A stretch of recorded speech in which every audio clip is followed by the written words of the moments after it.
శ్రీ శంకరమంచి సత్యం గారు రచించిన అమరావతి కథల నుంచి మరి ఒక కథ. అంపకం. శివయ్య తన ఒక్కగానొక్క కూతురు సీతని అత్తవారింటికి పంపుతున్నాడు. పొద్దుట్నుంచి ఇల్లంతా మహా సందడిగా ఉంది. శివయ్య కాలుగాలిన పిల్లిలా బజారుకి ఇంటికి ఒకే పరుగు. అరటిపళ్ళ గెల వచ్చిందా, అరిసెలు మూట కట్టారా, సున్ని ఉండల డబ్బా ఎక్కడా అంటూ ఇల్లంతా కదం తొక్కుతున్నాడు. శివయ్య భార్య పార్వతమ్మకి ఊపిరి సలపడం లేదు. ఎందరమ్మలక్కలు సాయం చేసినా ఊరికే హైరానా పడిపోతూ గదులన్నీ చుట్టుముట్టి వస్తోంది. సీతకి పట్టుచీర కట్టారు.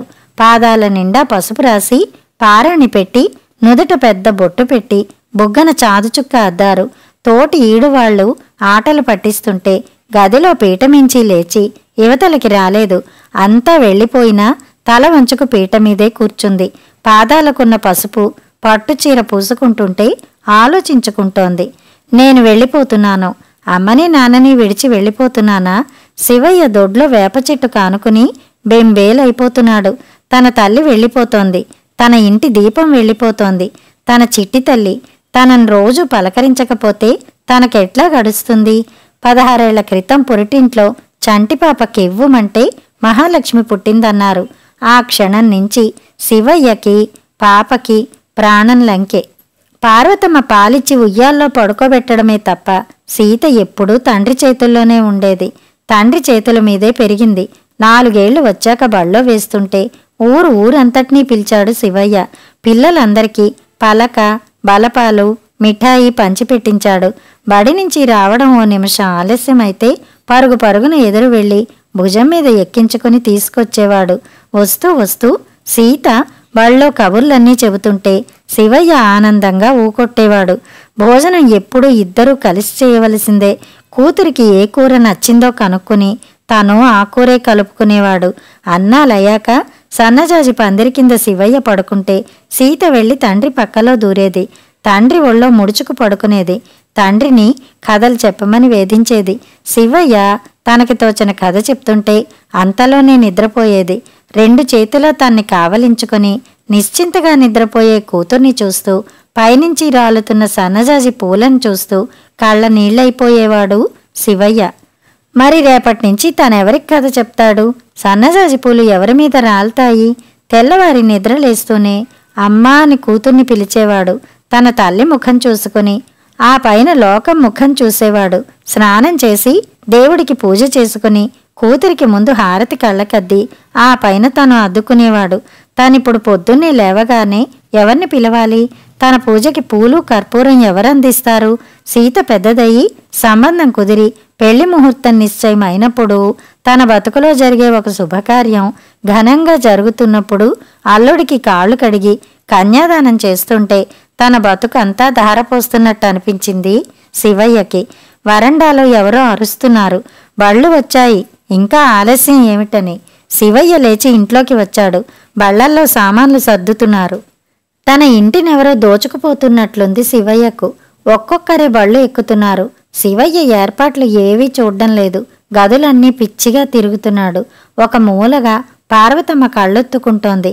ఆవిడకి తిరిగే ఓపిక కూడా లేదు.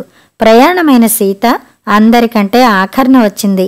పట్టుచీర, నగలు, మెళ్ళో గంధం, కాళ్లకు పసుపు, నడుముకు వడ్డాణం. తండ్రి పాదాలకు వంగి నమస్కరించింది. పాదాలు పట్టుకు వదల్లేదు. శివయ్య కూలబడిపోయాడు. సీత కళ్ళల్లోకి చూశాడు. నా గుండె, నా ప్రాణం, నా నెత్తురు, నా 2 కళ్ళు నువ్వేనమ్మా. వెళ్ళిపోతున్నావా తల్లి?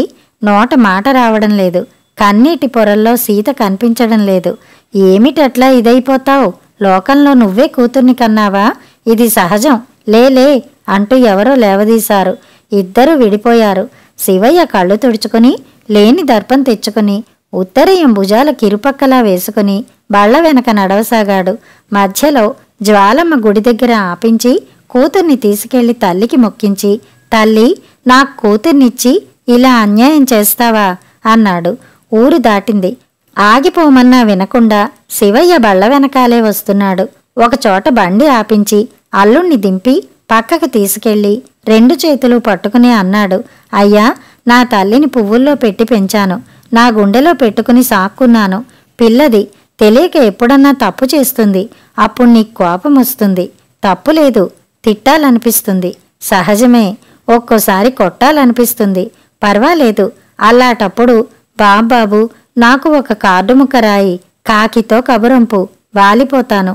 నీ కోపం తీరేదాకా నన్ను తిట్టు, నీ కసిపోయేదాకా నన్ను కొట్టు. బాబాబు తమలపాకు లాంటిదయ్యా నా తల్లి అంటూ బావురమన్నాడు.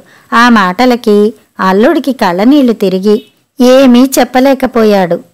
చుట్టూ ఉన్నవాళ్లు ఛ ఊరుకో విడ్డూరం అని సర్ది బళ్ళని పంపించేశారు. పొద్దుపోయి కాళ్ళీడ్చుకుంటూ ఇంటికొస్తే పార్వతమ్మ స్తంభానికి ఆనుకుని కూర్చుని ఉంది. ఇల్లంతా బోసిపోయి ఉంది. మనసంతా ఖాళీగా ఉంది.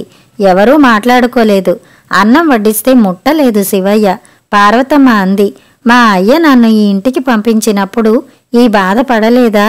నువ్వు నన్ను సల్లగా చూసుకోలేదా? అట్టాగే నీ కూతుర్ని చూసుకుంటాడు అల్లుడు. శివయ్య కళ్ళల్లో ధైర్యం. అదో అది నీ కూతురికిష్టమైన కూర, కలుపు అంది పార్వతమ్మ. ఆ మాట వినగానే గబగబా ఆ కూర కలిపాడు శివయ్య. కానీ ముద్ద నోటికెక్కదే. కథ సమాప్తం.